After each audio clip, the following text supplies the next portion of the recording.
why we need Red Dead Redemption 2 Undead Nightmare 2, because Rockstar keeps saying it might mess up with the timeline, but it's like Red Dead Undead Nightmare is on an alternate timeline, not the same timeline as Red Dead Redemption 1's main line, and they keep saying it might mess up, but make an alternate timeline where it happened. They're probably just saying that's because they want to milk online, and we all know online sucks. And guess what Undead Nightmare 2 could look like? Oh god, no! He took away my gun! You damn bastard! Alright, last one. I got him!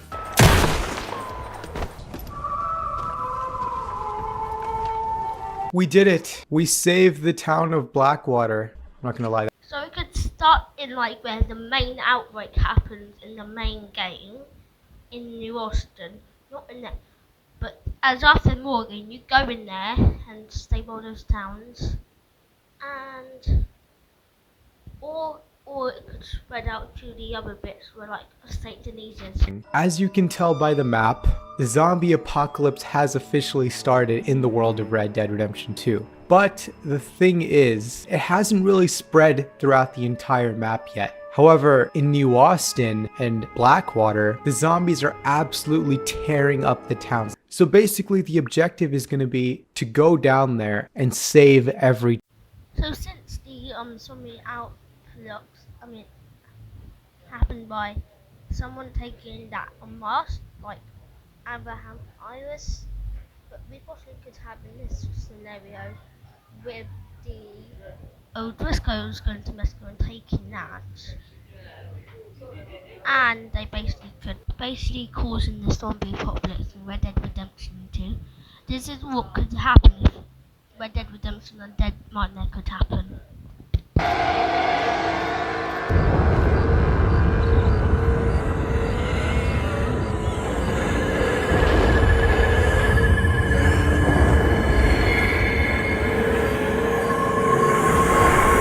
Undead Nightmare 2 is a long-awaited DLC that we may never get. A while ago, I asked y'all the question of what should Undead Nightmare 2 be about, and I got some responses. And since it's spooky season, we're going to take those responses and form an idea of what Undead Nightmare 2 could look like. So with that being said, let's get right into it. So who would the main protagonist be? In Undead Nightmare 1, John Marston was our protagonist. For Undead Nightmare 2, both Arthur and John are great choices. Maybe you play as Arthur with an NPC John helping you fight zombies in missions, or vice versa. For the purpose of this video, we'll make two different plots, one for each character, plus a bonus plot. Starting with a comment by the one and only Kid Colt. His version of Undead Nightmare would look like this, with a little bit added on by me. So let's set the scene. The outbreak starts with scientist Marco Dragic experimenting in his St. Denis lab. Marco is testing his new theory about immortality, a discovery that he knows will put him in newspapers across the globe. Rather than creating his robot, he pieces together what appears to be a jade mask, very similar to that of Red Dead 1's Undead Nightmare. He's been told that all these masks are fake. However, he's been researching Hispanic communities in Blackwater and St. Denis, where various maids have told him about a jade mask, the real deal, located in the abandoned smuggling tunnel beneath the city's city docks. Marco Dragic went to test this, removing brick from the underground wall of the tunnel, finding the missing mask behind said hole. Marco makes a run for his lab, but as he goes, the weather seems to be changing. Crimson skies and neon-like rivers are all he notices, but then he sees a mysterious, ghostly silhouette in the distance, belonging to General Quincy Harris, introducing the player to the first ghost ever in this DLC. And that's how the introductory cutscene ends. It then jumps right to the protagonist's point of view, in Arthur Morgan pre-tuberculosis in Chapter 2. Arthur leaves Horseshoe Overlook to go get a drink with Lenny and Valentine, but when they arrive, the town is in disarray. Buildings on fire, dead livestock, and eerie writings written on the walls. From here, the premise of the game would be similar to Red Dead 1's Undead Nightmare. Arthur and maybe a few other Vanderlands must find a way to stop the outbreak. By following clues, they eventually find their way to Marco Dragic, who has found a way to control the undead and other supernatural beings. The game ends with a boss fight between the Vanderlands, or whatever remains of them, and Dragic's undead army. In this DLC, there would be region-exclusive cryptids and other supernatural creatures, such as the werewolf of Roanoke Ridge, the aliens of the Heartlands, the vampires of St. Denis, the river monster of Flatiron Lake, the demon of the Big Valley Caves, the Thunderbirds of New Austin, the rock slide bolter of the Grizzlies, the skinwalker of Big Valley, Bigfoot of Tall Trees, ghosts, and of course the undead. They could also add special ammo to hunt down these creatures, such as silver bullets, the little known phosphorus coating from the OG DLC, and perhaps a lasso that has been coated in holy water for tying up demons. The creativity is infinite. Now Colt, I must say that was a great idea, but what if John was once again our protagonist? One of you guys by the name of Blood800 thinks that it should go something like this. It starts off with John in 1910. Him and Uncle are out running errands, but when they get back home, their house is destroyed, and both Abigail, Jack, and Rufus are missing. A zombie comes out from around the corner and bites Uncle. Uncle transforms into a zombie and John has to shoot both of them.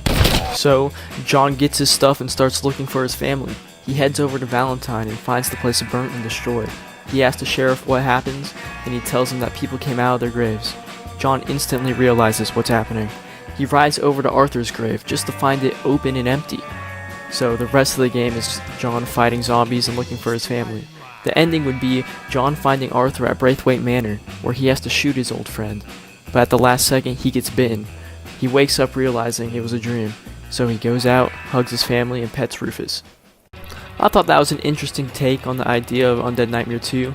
However, there is another idea that a fan by the name of Xeno2A has come up with that I think is truly unique. He thinks that we should play as Dutch in the years following the events of 1899, where Dutch is living his days in tall trees. When the infection starts, he goes to Strawberry to see what's going on. When he gets there, the town is full of the undead, so he fights his way out and heads to Blackwater. When he gets there, the city is abandoned.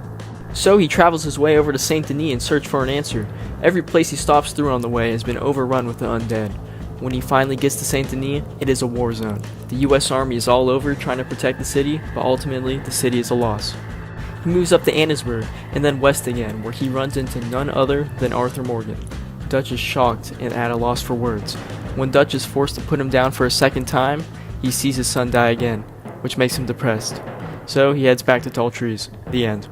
Now, I hope this video provided some sort of value to you. If it did, then hit that like button. I won't ask you to subscribe, but it would be really nice if you did. With that being said, stay groovy, my friends.